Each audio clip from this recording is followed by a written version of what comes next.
Hello മക്കളെ, welcome to ഏഗൽ learning. എല്ലാവർക്കും ഏഗൽ ലേണിംഗിലേക്ക് സ്വാഗതം. അപ്പൊ ഇതാ നമ്മുടെ ഓണ പരീക്ഷ വന്നിരിക്കുകയാണല്ലേ. അപ്പൊ നമ്മുടെ സുവോളജിയിൽ ഏറ്റവും ഇമ്പോർട്ടന്റ് ആയിട്ട് ഷോർട്ടായിട്ട് ചോദിക്കുന്ന ഈ 3 ചാപ്റ്ററിൽ നിന്നുമുള്ള 2 മാർക്കിന്റെ ചോദ്യങ്ങളുമായിട്ടാണ് മിസ് ഇന്ന് വന്നിരിക്കുന്നത്. സോ നിങ്ങൾ എന്ത് ചെയ്യുക, വീഡിയോ കംപ്ലീറ്റ് ആയിട്ട് കാണുക ആൻഡ് ഓൾസോ അടിപൊളിയായിട്ട് ശ്രദ്ധിച്ചിരിക്കുക. നമുക്ക് ഈ പരീക്ഷയ്ക്ക് ഫുൾ മാർക്ക് ബയോളജിയിൽ വാങ്ങാനുള്ളതാണ് കേട്ടോ.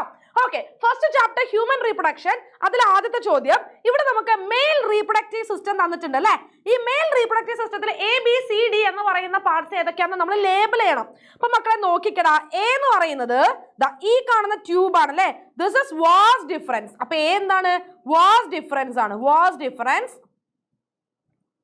ഓക്കെ, ഇനി ബി എന്ന് പറയുന്നത് എന്താ? പീനിസിന്റെ അകത്ത് കൂടെ പോകുന്ന ആ ഒരു യുറീത്ര അല്ല, ആ ഒരു ട്യൂബ് എന്താണ്? That is യുറീത്ര. ബി എന്ന് പറയുന്നത് യുറീത്രയാണ്. അടുത്തത് സി എന്ന് പറയുന്നത് ഹൈലി കോയിൽഡ് ആയിട്ടുള്ള ഈ സ്ട്രക്ചർ, ഇതിനെ വിളിക്കുന്ന പേരാണ് എപ്പിഡിഡൈമസ്. സി എന്ന് പറയുന്നത് എന്താണ്? എപ്പിഡിഡൈമസ്. ആൻഡ് ഡി എന്ന് പറയുന്നത് മക്കളെ നോക്കിക്കേ, ഈ ഒരു പാർട്ട് ദിസ് ഇസ് റെറ്റിടെസ്റ്റസ് അല്ലെ. ഇതെന്താണ്? റെറ്റിടെസ്റ്റസ്. റെറ്റിടെസ്റ്റസ് ആണ്. ഓക്കെ, ഈ റെറ്റിടെസ്റ്റസിൽ നിന്ന് വാസ എഫറൻഷിയാണ് എപ്പിഡിഡൈമസിലേക്ക് ഓപ്പൺ ചെയ്യുന്നത് കേട്ടോ. അപ്പൊ മേ ബി നിങ്ങളോട് ഈ കൊടുത്തിരിക്കുന്ന വാസ എഫറൻഷിയും ലേബൽ ചെയ്യാൻ ചോദിക്കാം. And this is tests. അപ്പൊ ടെസ്റ്റസും ലേബൽ ചെയ്യാൻ ചോദിക്കാൻ ചാൻസ് ഉണ്ട് കേട്ടോ. പിന്നെ ബാക്കിയുള്ളത് നിങ്ങൾക്ക് അറിയാലോ, ഇത് സെമിനൽ വെസിക്കിൾ ആണ്. Okay, and this is the prostate gland. And ഇതെന്താണ്? ബൾബോ യൂറിത്രൽ ഗ്ലാൻഡ് ആണ് കേട്ടോ. ഓക്കെ, യെസ്, കഴിഞ്ഞു. അടുത്തത് the graph given below shows the ovarian events and ovarian hormone levels during menstrual cycle. Name hormones A and B.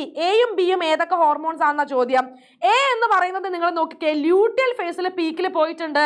So അത് വെച്ച് നമുക്ക് കണ്ടുപിടിക്കാം, ഇത് പ്രൊജസ്ട്രോൺ ആണ് അല്ല. ഇതെന്താണ്? പ്രൊജസ്ട്രോൺ ആണ്.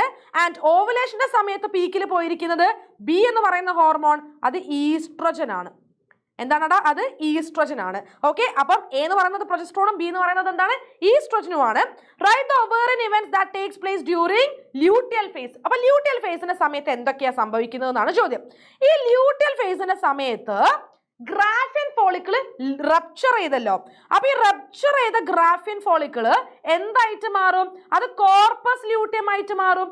ഓക്കെ, കോർപ്പസ് ലൂട്ടിയം ആയിട്ട് മാറുന്നു. ഈ കോർപ്പസ് ലൂട്ടിയം പ്രൊജസ്ട്രോൺ എന്ന് പറയുന്ന ഹോർമോണിനെ റിലീസ് ചെയ്യും. ഈ ഹോർമോൺ പ്രഗ്നൻസി മെയിൻറ്റെയിൻ ചെയ്യാനായിട്ട് വളരെ ഇമ്പോർട്ടൻ്റ് ആണ്. ആൻഡ് ലൂട്ടിയൽ ഫേസിൽ LH-ഉം FSH-ന്റെയും ലെവല് കുറയും. എൻഡോമെട്രിയം തിക്കൻ ചെയ്യും. ഓക്കെ, എൻഡോമെട്രിയം എന്ത് ചെയ്യും? തിക്കൻ ചെയ്യും. കാരണം ഇൻ കേസ് ഈ പോയ ഓവത്തിന് ഫെർട്ടിലൈസേഷൻ സംഭവിക്കുകയാണെങ്കിൽ അവിടെ പ്രഗ്നൻസി ഉണ്ടാവും അല്ലേ. അപ്പൊ പ്രഗ്നൻസി മെയിൻറ്റെയിൻ ചെയ്യാൻ പ്രൊജസ്ട്രോൺ വേണം. അപ്പൊ പ്രഗ്നൻസി നടക്കുകയാണെങ്കിൽ എൻഡോമെട്രിയം തിക്കൻ ചെയ്യണം. കാരണം എന്താ? ഇംപ്ലാന്റേഷൻ സംഭവിക്കാനുള്ളതാണ്. ഇൻ കേസ് ആ ഒരു ഫെർട്ടിലൈസേഷൻ എന്ന് പറയുന്ന പ്രോസസ്സ് അവിടെ നടന്നിട്ടില്ല എങ്കിൽ എന്താ സംഭവിക്കുക? അതായത് മെൻസ്ട്രൽ ഫേസിലേക്ക് പോകും. ഈ എൻഡോമെട്രിയം റപ്ചർ ചെയ്യുന്നു ആൻഡ് ബ്ലഡ് വെസൽസും ആ ഒരു ബ്ലീഡിംഗ് എന്ന് പറയുന്ന ഫേസിലേക്ക് പോകും അല്ലേ. യെസ്, ബ്ലഡ് വെസൽസും ബ്ലഡും അങ്ങനെയുള്ള എല്ലാ റെമിനൻസും ഒക്കെ കൂടി വെജൈന വഴി പുറത്തേക്ക് പോകും. അപ്പം മെൻസ്ട്രൽ ഫേസിലേക്ക് പോകും.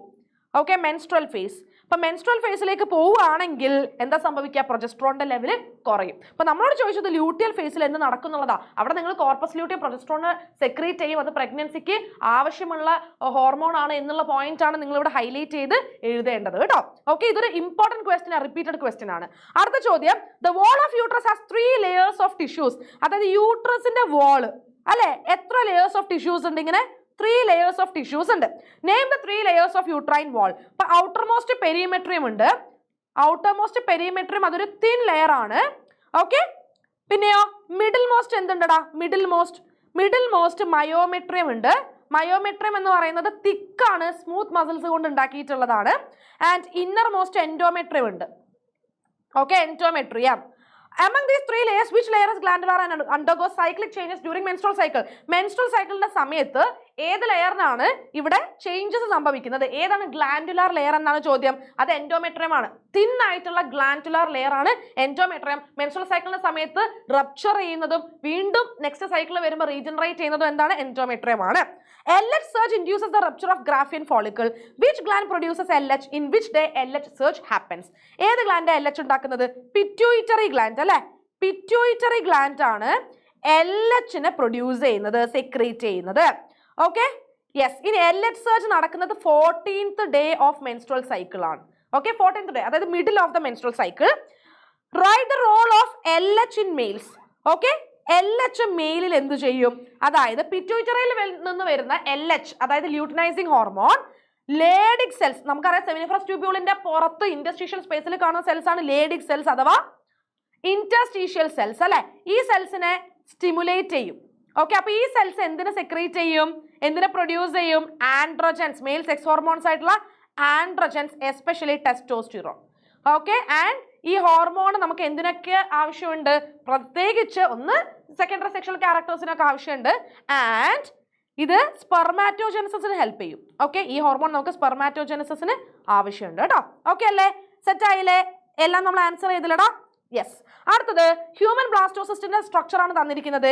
എയും ബിയും എന്താണ്, അതിന്റെ ഫംഗ്ഷനും ചോദിച്ചിട്ടുണ്ട്. മക്കളെ നോക്കിക്കേ, എ എന്ന് പറയുന്നത് അല്ലെ ഈ ഉള്ളിലുള്ള cells, this is inner cell mass. ഇതെന്താണ്? Inner cell mass. അപ്പൊ ബി എന്താണ്? ബി എന്ന് പറയുന്നത് എന്താ? Outer most layer, trophoblast. Trophoblast ആണ്. ഇനി പറഞ്ഞേ എന്താ ഇതിന്റെ ഫംഗ്ഷൻ? അതായത് ഇന്നർ സെൽ മാസ് ആണ് എംബ്രിയോ ആയിട്ട് ഡെവലപ്പ് ചെയ്യുക, ട്രോഫോബ്ലാസ്റ്റ് ആണ് പ്ലാസന്റ ആയിട്ട് ഡെവലപ്പ് ചെയ്യുക. ആൻഡ് ഓൾസോ ഈ എൻഡോമെട്രിയത്തിൽ വന്നിട്ട് ഈ ബ്ലാസ്റ്റോസിസ്റ്റ് എന്ന് പറയുന്ന സ്ട്രക്ചർ അറ്റാച്ച് ചെയ്യുമ്പം ഈ ട്രോഫോബ്ലാസ്റ്റ് ആണ് എന്ത് ചെയ്യുന്നത്? എൻഡോമെട്രിയമായിട്ട് അറ്റാച്ച്ഡ് ആവുന്നത് കേട്ടോ. Okay yes. അടുത്ത question, when the urine sample of a lady is tested, presence of human chorionic gonadotropin was detected. അതായത് ഒരു സ്ത്രീയുടെ യൂറിൻ ടെസ്റ്റ് ചെയ്ത സമയത്ത് HCG എന്ന് പറയുന്ന ഹോർമോണ് ഡിറ്റക്ട് ചെയ്തു. ഈ HCG ഉണ്ടെങ്കിൽ അത് എന്തിനെയാണ് ഇൻഡിക്കേറ്റ് ചെയ്യുന്നത്? പ്രഗ്നൻസി അല്ലെ, പ്രഗ്നൻസിനെയാണ് ഇൻഡിക്കേറ്റ് ചെയ്യുന്നത്. ആൻഡ് HCGനെ പ്രൊഡ്യൂസ് ചെയ്യുന്നത് ആരാ? സോഴ്സ് എന്ന് പറയുന്നത് പ്ലാസന്റയാണ്. ഓക്കെ പ്ലാസന്റയാണ്. യെസ്. അപ്പൊ നമ്മൾ ഹ്യൂമൻ റീപ്രൊഡക്ഷനിൽ ഇമ്പോർട്ടന്റ് ആയിട്ടുള്ള 2 മാർക്ക് ക്വസ്റ്റ്യൻസ് പഠിച്ചു. അടുത്തത് reproductive health. First question, infertility cases are increasing nowadays. These couples should be assisted to have children through certain special techniques which are commonly known as ART. What is the expansion of ART? നമുക്കറിയാം ഇപ്പം ഏറ്റവും കൂടുതൽ infertility എന്ന് പറയുന്ന ഒരു കാര്യം അല്ലെ നമുക്കറിയാം ജനങ്ങളുടെ ഇടയിൽ കൂടിക്കൊണ്ട് വരികയാണ്. കപ്പിൾസിന്റെ ഇടയിൽ ഇൻഫെർട്ടിലിറ്റി കേസസ് കൂടി വരികയാണ്. അപ്പൊ അങ്ങനെയാണെങ്കിൽ അവർക്ക് കുഞ്ഞുങ്ങൾ വേണമെന്ന് ആഗ്രഹം ഉണ്ടാവും. അപ്പൊ നമ്മൾ എന്തൊക്കെയോ ടെക്നിക്സ് വഴി എന്ത് ചെയ്യാൻ പറ്റും? ഇവർക്ക് കുഞ്ഞുങ്ങളെ ഉണ്ടാവാൻ പറ്റും അല്ലെ. അപ്പം ആ ഒരു ടെക്നിക്സിനെ നമ്മൾ വിളിക്കുന്ന പേര് അല്ലെ, അതിനാണ് ART എന്ന് നമ്മൾ വിളിക്കുന്നത്. ARTന്റെ എക്സ്പാൻഷൻ ആണ് ചോദിച്ചിരിക്കുന്നത്. Assisted reproductive technologies. Assisted reproductive technologies. ഇതിൽ ഏതെങ്കിലും 2 മെത്തേഡ് നെയിം ചെയ്യാൻ ചോദിച്ചിട്ടുണ്ട്. നെയിം ചെയ്താൽ മതി, എക്സ്പ്ലെയിൻ ചെയ്യണ്ട. നമുക്ക് എന്തൊക്കെ എഴുതാം? ജിഫ്റ്റ്, സിഫ്റ്റ്, ഇതെല്ലാം ഇതിൽ വരുന്നതാണ് അല്ലെ. ഈ ഗാമീറ്റ് ഇൻട്രാ ഫെലോപ്പിയൻ ട്രാൻസ്ഫർ എന്ന് പറയുമ്പോൾ ഇൻ വൈവോ ഫെർട്ടിലൈസേഷൻ ആണ്. ZIFT zygote intra fallopian transfer എന്ന് പറയുമ്പോൾ ഇൻ വിട്രോ ഫെർട്ടിലൈസേഷൻ ആണ്. അത് ആദ്യം മനസ്സിലാക്കുക. ഓക്കെ ഇൻ വിട്രോ ഫെർട്ടിലൈസേഷൻ ആണ്. ഓക്കെ അപ്പം എന്താ ജിഫ്റ്റ്, എന്താ സിഫ്റ്റ്, അത് നിങ്ങൾ മനസ്സിലാക്കിയാൽ മതി. ഇവിടെ 2 മാർക്കിന്റെ ചോദ്യത്തിൽ അത് എഴുതേണ്ട ആവശ്യമില്ല. ഇപ്പൊ ഗാമീറ്റ് ഇൻട്രാ ഫെലോപ്പിയൻ ട്രാൻസ്ഫർ ആണ് ജിഫ്റ്റ് അല്ലെ. Gamete intra fallopian transfer, gamete intra fallopian transfer. അതായത് ഒരു ഫീമെയിലിന് ഓവം പ്രൊഡ്യൂസ് ചെയ്യാൻ പറ്റുന്നില്ല, പക്ഷേ പ്രഗ്നൻസി മെയിൻറ്റെയിൻ ചെയ്യാനുള്ള കണ്ടീഷൻസ് ഒക്കെ ഉണ്ട്. അപ്പൊ അങ്ങനെയാണെങ്കിൽ ഒരു ഹെൽത്തി ഡോണറിൽ നിന്ന് അവർ ഓവം സ്വീകരിക്കുന്നുണ്ട് അല്ലെ. അപ്പൊ നമ്മൾ എന്താ ചെയ്യുക? ആ ഓവത്തിനെ ഈ ഒരു സ്ത്രീയുടെ ഫെലോപ്പിയൻ ട്യൂബിലേക്ക് നമ്മൾ ട്രാൻസ്ഫർ ചെയ്ത് കൊടുക്കും. അതാണ് ഗാമീറ്റ് ഇൻട്രാ ഫെലോപ്പിയൻ ട്രാൻസ്ഫർ. ഇനി സിഫ്റ്റ് എന്ന് പറയുന്നത് സൈഗോട്ട് ഇൻട്രാ ഫെലോപ്പിയൻ ട്രാൻസ്ഫർ ആണല്ലേ. അതായത് നമ്മൾ ഒരു ലബോറട്ടറി കണ്ടീഷനിൽ സ്പെർമും ഓവും ഫെർട്ടിലൈസ് ചെയ്തിട്ട് സൈഗോട്ട് ഉണ്ടാക്കും. അങ്ങനെ ഏകദേശം സൈഗോട്ട് ഡെവലപ്പ് ചെയ്തൊരു കുഞ്ഞ് എംബ്രിയോ ആയിരിക്കും അപ് ടു 8 ബ്ലാസ്റ്റോമിയേഴ്സ്, 8 ബ്ലാസ്റ്റോമിയേഴ്സ് വരെയുള്ള ഒരു കുഞ്ഞ് എംബ്രിയോ ആയിട്ട് ഇരിക്കുന്ന സമയത്ത് ഈ ഒരു കുഞ്ഞ് എംബ്രിയോനെ നമ്മൾ ഫെലോപ്പിയൻ ട്യൂബിലേക്ക് ട്രാൻസ്ഫർ ചെയ്യും. ഓക്കെ ഇനി ബാക്കി ഡെവലപ്മെന്റ് നടക്കുന്നത് എവിടെയാണ്? ഫീമെയിൽ റീപ്രൊഡക്റ്റീവ് ട്രാക്റ്റിൽ തന്നെയാണ്. നോർമൽ പ്രഗ്നൻസിയാണ് മുന്നോട്ടേക്ക് പോകുന്നത് അല്ലെ. അതാണ് സൈഗോട്ട് ഇൻട്രാ ഫെലോപ്പിയൻ ട്രാൻസ്ഫർ എന്ന് പറയുന്നത് കേട്ടോ. Okay yes. അടുത്ത ചോദ്യം, expand the following terms, very important. ഈ ഒരു ചാപ്റ്ററിൽ ഏതൊക്കെ ഫുൾ ഫോംസ് പഠിക്കാനുണ്ടോ അതെല്ലാം പഠിച്ചു വെച്ചോളുക. MMR, maternal mortality rate. Maternal mortality rate ആണ് MMR. IMR എന്ന് പറയുന്നത് ഇൻഫന്റ് മോർട്ടാലിറ്റി റേറ്റ് ആണ്. Okay infant mortality rate. ART നമ്മൾ ഓൾറെഡി പറഞ്ഞു, assisted reproductive technologies. Okay yes. ZIFT zygote intra fallopian transfer.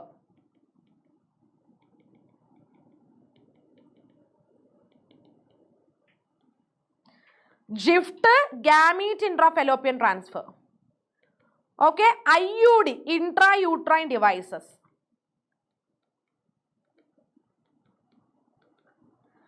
And ICSI intracytoplasmic sperm injection.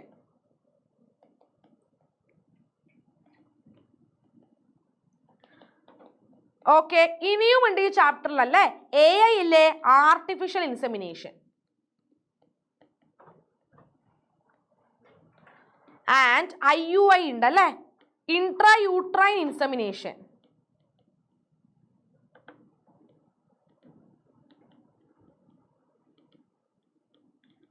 Okay, അങ്ങനെ ഏതൊക്കെ full forms ആണോ ഈ ചാപ്റ്ററിലുള്ളത് അതെല്ലാം പഠിച്ചു വെച്ചോളൂ. കാരണം എല്ലാ തവണയും റിപ്പീറ്റ് ചെയ്ത് ചോദിക്കാറുണ്ട്, ഏതെങ്കിലും 2 എണ്ണമെങ്കിലും കേട്ടോ. അടുത്ത ചോദ്യം, ഈ കൊടുത്തിരിക്കുന്ന ഫ്ലോ ചാർട്ട് കംപ്ലീറ്റ് ചെയ്യുക. ഇതിൽ ഡിഫറെന്റ് IUDs ആണ് കൊടുത്തിരിക്കുന്നത്. നോൺ മെഡിക്കേറ്റഡ് IUDസിന്റെ എക്സാമ്പിൾ ആണ് ലിപ്പസ് ലൂപ്പ് അല്ലേ. കോപ്പർ റിലീസിംഗിന്റെ എക്സാമ്പിൾ ആണ് copper 7, copper T and multiload 375. Hormone റിലീസിംഗിന്റെ എക്സാമ്പിൾ ആണോ LNG-20, അതേപോലെ പ്രൊജെസ്റ്റസേർട്ടും. ഓക്കെ, അടുത്ത ചോദ്യം, different contraceptive methods are used to control population explosion. Summarize the natural method and barrier method of contraception. Okay, ഒന്നാമത്തത് നാച്ചുറൽ മെത്തേഡ്. നാച്ചുറൽ മെത്തേഡ് എന്ന് പറയുന്നത് എന്താ, നാച്ചുറലി നമ്മൾ എന്ത് ചെയ്യാണ്, സ്പെർമിന്റെയും ഓവത്തിന്റെയും മീറ്റിങ്ങിനെ നമ്മൾ അവിടെ ലൈക്ക് ബ്ലോക്ക് ചെയ്യാണ് അല്ലെ, പ്രിവെന്റ് ചെയ്യാണ്. പല ടൈപ്പില്ലേ, എന്തൊക്കെയാണ്? ഒന്ന് periodic abstinence, periodic abstinence. Withdrawal method, അടുത്തതാണ് withdrawal method and also lactational amenorrhea.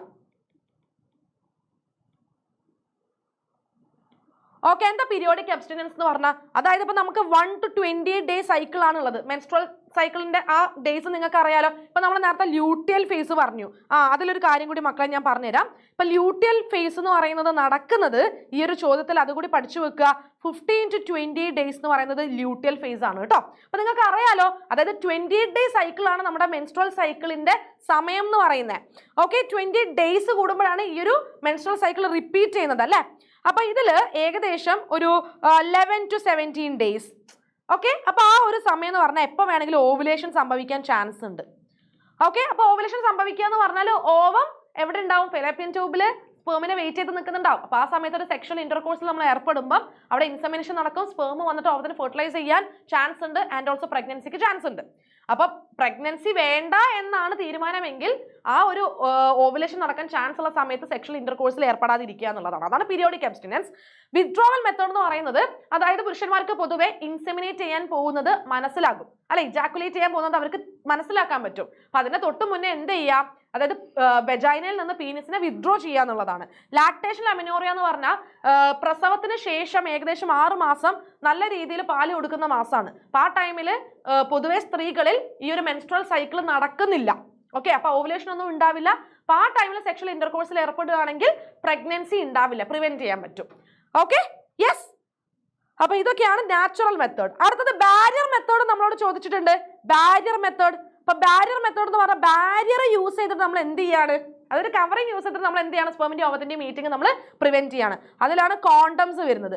Male and female condoms ഉണ്ട് അല്ലെ, വോൾട്ട് ഉണ്ട്, അതേപോലെ തന്നെ ഡയഫ്രംസ് ഉണ്ട്, സെർവിക്കൽ ക്യാപ്സ് ഉണ്ട്. ഇങ്ങനെ പല ടൈപ്പ് ബാരിയർ മെത്തേഡ്സ് ഉണ്ട് കേട്ടോ. ഓക്കെ, അടുത്ത ചോദ്യം, വാട്ട് ആർ STIs? STIs എന്ന് പറഞ്ഞാൽ എന്താണടാ? സെക്ഷുവലി ട്രാൻസ്മിറ്റഡ് ഇൻഫെക്ഷൻസ് ആണ് STIs എന്ന് പറയുന്നത്. അതായത് സെക്ഷൽ ഇന്റർകോഴ്സിലൂടെ, പ്രത്യേകിച്ച് അൺപ്രൊട്ടക്റ്റഡ് ആയിട്ടുള്ള അൺസേഫ് ആയിട്ടുള്ള സെക്സ് പ്രാക്ടീസിലൂടെ ഒരു പാർട്ട്ണറിൽ നിന്ന് മറ്റൊരു പാർട്ട്ണറിലേക്ക് പകരുന്ന രോഗങ്ങളാണ് sexually transmitted infections.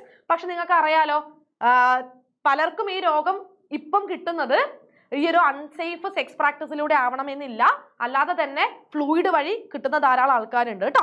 Give 2 examples, 2 example മതി. ഇപ്പൊ എയ്ഡ്സ് എഴുതാം, ഹെപ്പറ്റൈറ്റിസ് B എഴുതാം, ജെനൈറ്റൽ വാർഡ്സ്, ജെനൈറ്റൽ ഹെർപ്പിസ്, പിന്നെന്താണ് ഗൊണോറിയ, ക്ലെമിഡയാസിസ്, അങ്ങനെ ഏതെങ്കിലും 2 എണ്ണം എഴുതിയാൽ മതി. ഇനി 2 പ്രിവെന്റീവ് മെഷേഴ്സ് എഴുതാൻ പറഞ്ഞിട്ടുണ്ട്. ഒന്ന്, ഓൾവേസ് യൂസ് കോണ്ടംസ് അല്ലേ, അതേപോലെ തന്നെ മൾട്ടിപ്പിൾ പാർട്ട്നേഴ്സുമായിട്ടുള്ള സെക്സ് ഒഴിവാക്കുക. പിന്നെയോ, അതായത് ബ്ലഡ് ട്രാൻസ്ഫ്യൂഷന്റെ സമയത്തൊക്കെ വളരെയധികം സൂക്ഷിക്കുക. അതായത് ഈ ഒരു രോഗമുള്ള ആൾക്കാരുടെ ഒന്നും ബ്ലഡ് ഒരിക്കലും ഡൊണേറ്റ് ചെയ്യാൻ പാടില്ല എന്നുള്ളതാണ്. അത് നമ്മൾ സ്വീകരിക്കാനും പാടില്ല എന്നുള്ളതാണ്. അതേപോലെ തന്നെ ഓൾറെഡി യൂസ്ഡ് ആയിട്ടുള്ള നീഡിൽസോ സിറിഞ്ചസോ ഒന്നും വേറൊരാൾ യൂസ് ചെയ്യാതിരിക്കുക. ഓക്കെ, അതേപോലെ തന്നെ ഇങ്ങനെയുള്ള മെഡിക്കൽ എക്യുപ്മെന്റ്സ് ഒക്കെ എപ്പോഴും സ്റ്റെറിലൈസ് ചെയ്യുക എന്നുള്ളത് കൊണ്ട് ഏതെങ്കിലും 2 പ്രിവെന്റീവ് മെഷേഴ്സ് അല്ലേ ചോദിച്ചുള്ളൂ, 2 എഴുതുക എന്നുള്ളതേ ഉള്ളൂ. ഓക്കെ, നമ്മൾ ഏകദേശം 4 പറഞ്ഞിട്ടുണ്ട് അല്ലേ, അത് മതിയടാ. അടുത്തത്, vasectomy and tubectomy are said to be effective and irreversible contraceptive methods. Differentiate between these 2 methods. അപ്പൊ നമുക്കറിയാം ഈ വാസക്ടമിയും ട്യൂബെക്ടമിയും എന്താണ്, സ്റ്റെറിലൈസേഷൻ മെത്തേഡ്സ് ആണ്. ഓക്കെ, സ്റ്റെറിലൈസേഷൻ മെത്തേഡ്സ് ആണ്, അല്ലെങ്കിൽ സർജിക്കൽ മെത്തേഡ്സ് ആണ്. സർജിക്കൽ മെത്തേഡ്സ് ആണ്. അതിൽ വാസക്ടമി എന്ന് പറയുമ്പോൾ മെയിലിൽ നടക്കുന്നതാണ്. അതായത് വാസ് ഡിഫറൻസ് സർജിക്കലി ഓപ്പറേറ്റ് ചെയ്യുക. വാസ് ഡിഫറൻസ് ഇതല്ലേ, ഇതിങ്ങനെ കട്ട് ചെയ്ത് ടൈ ചെയ്ത് വെക്കുക. അതേപോലെ ഫീമെയിലാണെങ്കിൽ ട്യൂബക്ടമി, അതായത് ഫെലോപ്പിയൻ ട്യൂബ് എന്ത് ചെയ്യുക, കട്ട് ചെയ്ത് ടൈ ചെയ്ത് വെക്കുക. ഓക്കെ, അത് ആ സമയത്ത് ഒരു ഗാമീറ്റിന്റെ ആ ഒരു ട്രാൻസ്പോർട്ട് മീറ്റിംഗ് ഒക്കെ പ്രിവെന്റ് ചെയ്യാൻ വേണ്ടിയിട്ടാണ് നമ്മളിങ്ങനെ സർജിക്കലി ഓപ്പറേറ്റ് ചെയ്യുന്നത്. അതുകൊണ്ട് തന്നെയാണ് പറയുന്നത് ഇതൊരു എഫക്റ്റീവ് ആൻഡ് ഇറിവേഴ്സിബിൾ ആയിട്ടുള്ള കോൺട്രാസെപ്റ്റീവ് മെത്തേഡ് ആണ് എന്നുള്ളത് കേട്ടോ. ഓക്കെ, അത് 2 ഡിഫറൻഷിയേറ്റ് ചെയ്ത് എഴുതിയാൽ മാത്രം മതി. Okay, yes. ഇനി last chapter, principles of inheritance and variation.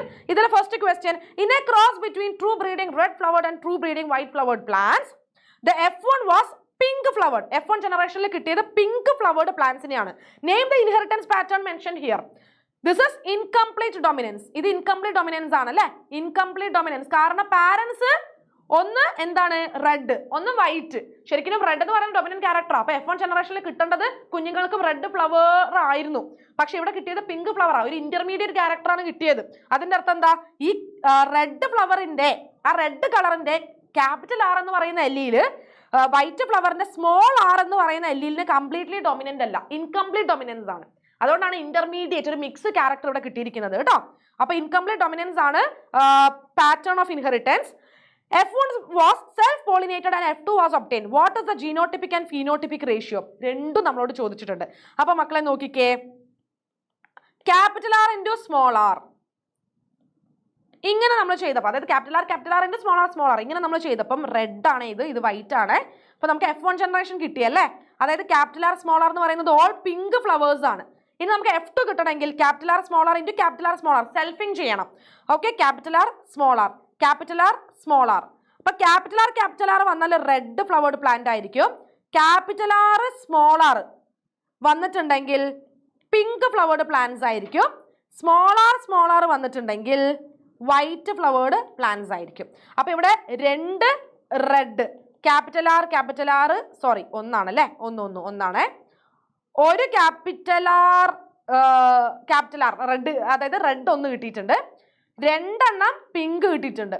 അതായത് ക്യാപിറ്റൽ R സ്മോൾ r ഒരു വൈറ്റ് സ്മോൾ r കിട്ടി. So both ratios 1:2:1. Okay, phenotypic and genotypic ratio same ആണ്, 1:2:1. Mention A plant which show this inheritance. ഏതെങ്കിലും ഒരു example എഴുതിയാൽ മതി, ഏത് plant ആണ് ഇത് കാണിക്കുക എന്നുള്ളത്. അപ്പൊ 2 ഞാൻ പറഞ്ഞുതരാം. ഒന്ന് മിറാബിലസ് ജലാപ്പ, പിന്നെ ആന്റിർഹൈനം മേജസ്. ഓക്കെ, ആന്റിർഹൈനം മേജസ് ഇതാണ് എക്സാമ്പിൾ കേട്ടോ. മിറാബിലസ് ജലാപ്പ എന്ന് പറയുന്നത് നമ്മളെ 4 o'clock പ്ലാന്റ് ആണ്. ആന്റിർഹൈനം മേജസ് എന്ന് പറയുന്നത് സ്നാപ് ഡ്രാഗൺ അല്ലെങ്കിൽ ഡോഗ് ഫ്ലവർ. ഓക്കെ, ഇതൊരു ഇമ്പോർട്ടന്റ് ക്വസ്റ്റ്യൻ ആണ്, റിപ്പീറ്റഡ് ക്വസ്റ്റ്യൻ എല്ലാ തവണയും ചോദിക്കാറുണ്ട്. If a father is with O blood group, അച്ഛൻ O ബ്ലഡ് ഗ്രൂപ്പ്, അതായത് സ്മോൾ ഐ അതാണല്ലോ O blood group. Mother B blood group ആണ്. Write the possible blood groups of their children. അമ്മ B blood group ആണ്, B blood group. Okay, അപ്പൊ B ആണെങ്കിൽ IB I ആവാം, IB ആവാം. നമുക്ക് പല ടൈപ്പ് ജീനോടൈപ്പ് കിട്ടണമെങ്കിൽ IB I തന്നെ നമ്മൾ എടുക്കണം കേട്ടോ. Okay, small I IB I. Okay, IB I വന്നാൽ B ബ്ലഡ് ഗ്രൂപ്പും I വന്നാൽ O ബ്ലഡ് ഗ്രൂപ്പും ആണ് വരുന്നത്. ഓക്കെ, അതായത് 50% കുട്ടികൾക്കും B ബ്ലഡ് ഗ്രൂപ്പും 50% കുട്ടികൾക്കും O ബ്ലഡ് ഗ്രൂപ്പും ആണ് വരുന്നത് കേട്ടോ. Okay, yes. അടുത്തത്, female heterogamety seen in birds. What is female heterogamety? എന്താ ഫീമെയിൽ ഹെട്രോഗാമിറ്റി എന്ന് പറഞ്ഞാൽ? അതായത് ഫീമെയിൽ 2 ടൈപ്പ് ഗാമീറ്റ്സിനെ പ്രൊഡ്യൂസ് ചെയ്യും. 2 types of ഗാമീറ്റ്സിനെ പ്രൊഡ്യൂസ് ചെയ്യുന്നത് ഫീമെയിൽ ആണെങ്കിൽ അതാണ് female heterogamety. Name the type of sex determination seen in birds. Birds കാണിക്കുന്നത് ഫീമെയിൽ ഹെട്രോഗാമീറ്റി ആണ്.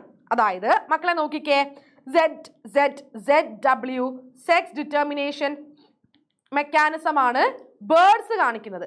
Z എന്ന് പറയുന്നത് മെയിലും ZW എന്ന് പറയുന്നത് ഫീമെയിലും ആയിരിക്കും. ഓക്കെ, ZW എന്താണ് ഫീമെയിൽ. അപ്പൊ ZW മെക്കാനിസം ആണ് ബേർഡ്സ് കാണിക്കുന്നത്. ഫീമെയിൽ ഹെട്രോഗാമീറ്റിന്റെ എക്സാമ്പിൾ ആണ് female produces 2 types of gametes.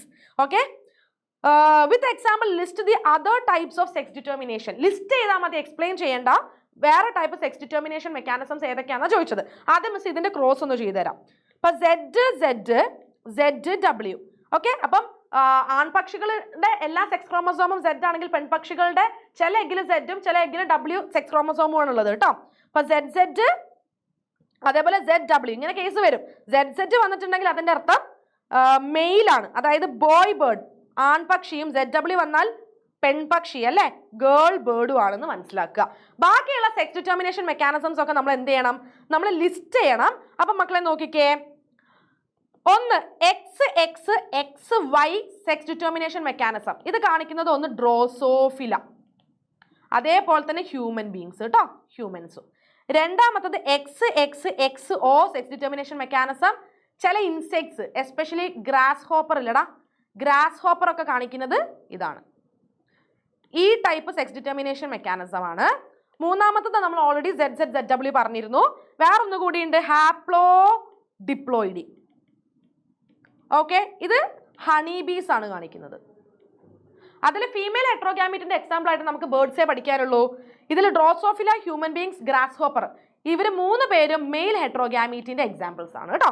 Okay, അടുത്ത ചോദ്യം, diagrammatic representation of chromosome map of Drosophila's given below. 3 genes ആണ്, YWM. Y yellow, W white, M miniature വിങ്സിനെയാണ് കാണിക്കുന്നത്.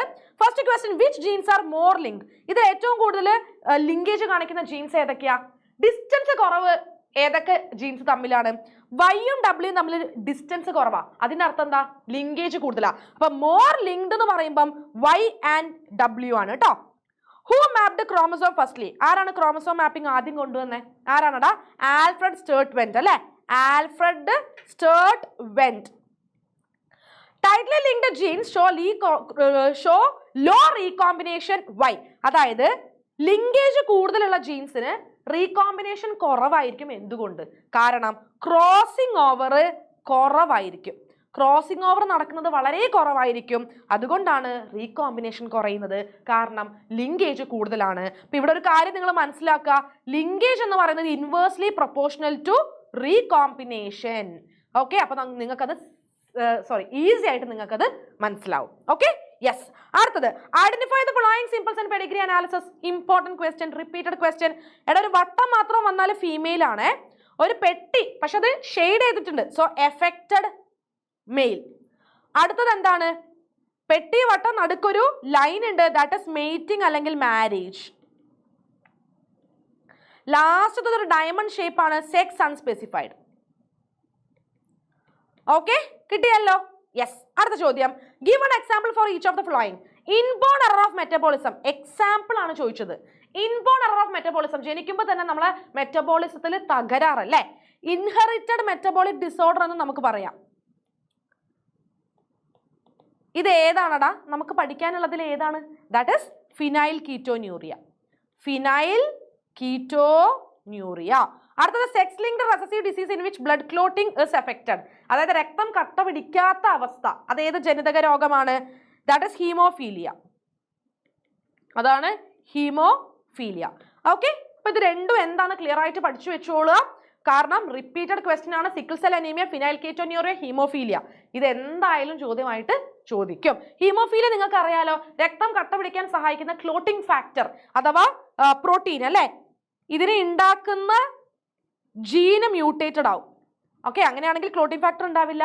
അപ്പൊ ചെറിയ വൂണ്ടിലൂടെ പോലും, മുറിവിലൂടെ പോലും ധാരാളം രക്തം നഷ്ടപ്പെടുന്ന അവസ്ഥയാണ് ഹീമോഫീലിയ എന്ന് പറയുന്നത്. ഫിനൈൽ കീറ്റോന്യൂറിയ എന്ന് പറഞ്ഞാൽ എന്താ? അതായത് നമുക്ക് ബോഡിയിൽ ഒരു അമിനോ ആസിഡ് ഉണ്ട്, phenyl alanine. Phenyl alanine tyrosine ആയിട്ട് മാറും. ആരാണ് ഇതിനെ ടൈറോസിനാക്കി മാറ്റുന്നത്? ഫിനൈൽ അലനിൻ ഹൈഡ്രോക്സിലേസ് എന്ന് പറയുന്ന എൻസൈം. അപ്പൊ ഈ ഒരു എൻസൈമിനെ ഉണ്ടാക്കുന്ന ജീന് മ്യൂട്ടേറ്റഡ് ആകുമ്പോൾ ഈ എൻസൈം ഉണ്ടാവില്ല, ഫിനൈൽ അലനിൻ ടൈറോസിൻ ആയിട്ട് മാറാൻ പറ്റില്ല. അപ്പൊ ഫിനൈൽ അലനിൻ കെട്ടിക്കടന്ന് ഫിനൈൽ പൈറുവിക് ആസിഡ് ആയിട്ട് മാറുന്നു. ആൻഡ് ഇത് ബ്രെയിനിൽ കെട്ടിക്കിടന്ന് മെന്റൽ റിട്ടാർഡേഷൻ ഉണ്ടാകും. അതേപോലെ ടൈറോസിനിൽ നിന്നാണ് മെലാനിൻ ഉണ്ടാവുന്നത്. അപ്പൊ മെലാനിൻ ഉണ്ടാവുന്നില്ലല്ലോ, കാരണം ടൈറോസിൻ തന്നെ ഉണ്ടാവുന്നില്ലല്ലോ. അപ്പൊ ഹൈപ്പോ പിഗ്മെന്റേഷൻ, പിന്നെ നമ്മളെ എന്താ മുടിയുടെ ആ ഒരു തിക്നെസ് കുറയുക, കീറ്റോന്യൂറിയ എന്ന് പറയുന്ന അവസ്ഥ, അങ്ങനെ കുറെ അവസ്ഥകളുണ്ട് കേട്ടോ. ഓക്കെ, ഇപ്പൊ രണ്ട് മനസ്സിലായല്ലോ. അടുത്ത ചോദ്യം ജസ്റ്റ് മാച്ച് ചെയ്താൽ മാത്രം മതി. മാച്ച് അല്ലല്ലേ, ഫില്ലപ്പ് ആണ്. ട്രൈസോമി 21.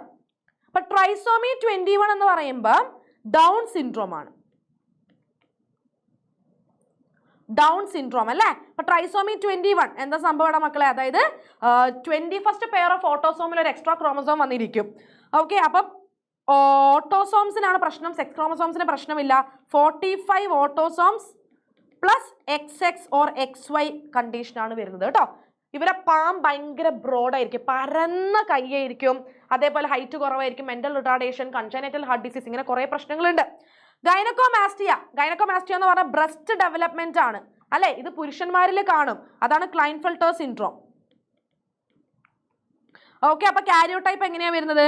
അതായത് 44 ഓട്ടോസോംസ് പ്ലസ് XY കണ്ടീഷൻ. ഓട്ടോസോമിന് പ്രശ്നമില്ല, 44 ഓട്ടോസോംസ് തന്നെ. പക്ഷേ പൊതുവേ പുരുഷന്മാരിൽ XY സെക്സ് ക്രോമസോം വരുന്ന സ്ഥാനത്ത് ഒരു എക്സ്ട്രാ എക്സ് ക്രോമസോം വന്നിരിക്കും, XXY കണ്ടീഷൻ. അപ്പൊ ഇവിടെ ടോട്ടൽ നമ്പർ ഓഫ് ക്രോമസോംസ് എന്ന് പറയുന്നത് എന്താ? 47 ആവും. ഡൗൺ സിൻഡ്രോമിലും 47 ആവും കേട്ടോ. ടേണർ സിൻഡ്രോം, അതായത് പൊതുവെ സ്ത്രീകളിൽ XX എക്സ് ക്രോമസോം വരുന്ന സ്ഥാനത്ത് ഒരു എക്സ് ക്രോമസോം ഉണ്ടാവില്ല. അപ്പൊ X0 കണ്ടീഷൻ അല്ലെങ്കിൽ XO കണ്ടീഷൻ ആണ് വരുന്നത്. ഓട്ടോസോംസിന് പ്രശ്നമില്ല, 44 ഓട്ടോസോംസ് പ്ലസ് XO കണ്ടീഷൻ ആയിരിക്കും വരിക. അപ്പൊ ഇവർക്ക് ഒരു ക്രോമസോം കുറഞ്ഞു, ഒരു സെക്സ് ക്രോമസോം കുറഞ്ഞു, അപ്പൊ മൊത്തത്തിൽ നിന്നൊന്ന് കുറഞ്ഞു. അപ്പൊ മൊത്തം 46 ക്രോമസോംസ് ഉണ്ടാവേണ്ട സ്ഥാനത്ത് 45 ക്രോമസോംസേ ടോട്ടൽ ആയിട്ട് ഉണ്ടാവുള്ളൂ കേട്ടോ, എല്ലാം കൂടി ഉൾപ്പെടെ, ഓട്ടോസോമും സെക്സ് ക്രോമസോമും ഉൾപ്പെടെ. ഓക്കെ, സിംറ്റംസ് നമുക്ക് എന്തൊക്കെ പറയാം?